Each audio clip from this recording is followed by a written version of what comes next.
So the question from Slack is, how do you guys feel about giving away so much information to the potential client during the proposal process so that they could just take that information and go hire somebody else or walk away doing it themselves? So first and foremost, this is not something that you should be worried about. During the proposal process, you have to go through and identify these errors, right? There's a saying that we use in content marketing quite a bit where it's like we give away the why, but not necessarily the how. It's kind of the same thing with your services. The proposal shouldn't be telling them how to do it. It should be telling them what's wrong and why it's wrong and why they need to fix it. So just going through and identifying these errors doesn't necessarily mean that it's the key to their problems. They still have to go through and make those changes and make the fixes. And the reason why they're coming to you as an agency is because they don't have the resources or the means to do so. I'm actually in the process of renovating this house that I'm in now. So if you guys hear any background noise, please ignore it. But point being is that, I know how to paint a wall. I know how to do a lot of things around the house, but I don't do it because it's time consuming and a lot of it is just above my expertise and I don't want to do it because I have other stuff to do.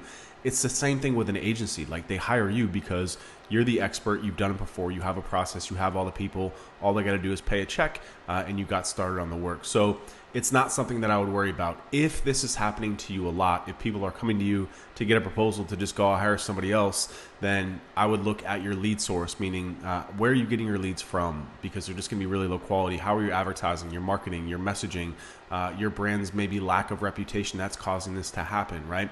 And the other part is that we don't necessarily publicize, like we don't say get a free proposal or get a free analysis, right? We're very clear on we have a get started page, not a contact page. And on that get started page, we're very clear that this is for interested in services only. So if somebody's coming to you just to get a proposal for their own benefit or good, first of all, they're never going to succeed because that's a loser tactic and losers always lose. So forget about them. Again, and just generally speaking, this process works. I used to work at a very large agency called Sapient Nitro.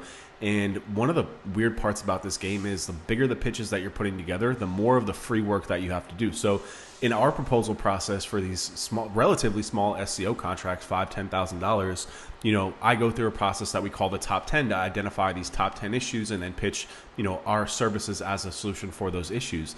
When we're talking about pitching $100,000, $1 million, $5 million, $10 million contracts, you basically have to do the campaign for them, right?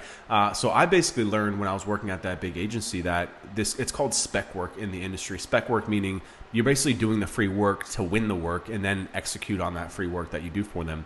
And that's part of the process, it's just part of the industry standard. It's what clients have come to expect when you're putting together a proposal. They're expecting to see what your strategy is, right? It's not just enough to put together a proposal and say, I do SEO, so you should hire us. It's, we found these issues. This is how we'd address them. This is how long it would take, and this is how much it would cost. If you can't put that together, then you're not going to win very many pitches. So it's part of the game. It's part of the process. Again, if this is happening to you a lot, then I would look at your source of leads. They're probably not very good. And again, this is just part of the game. It's not something that you should worry about. Hopefully that helps. Again, if you guys have any questions, make sure to drop them in Slack. Peace.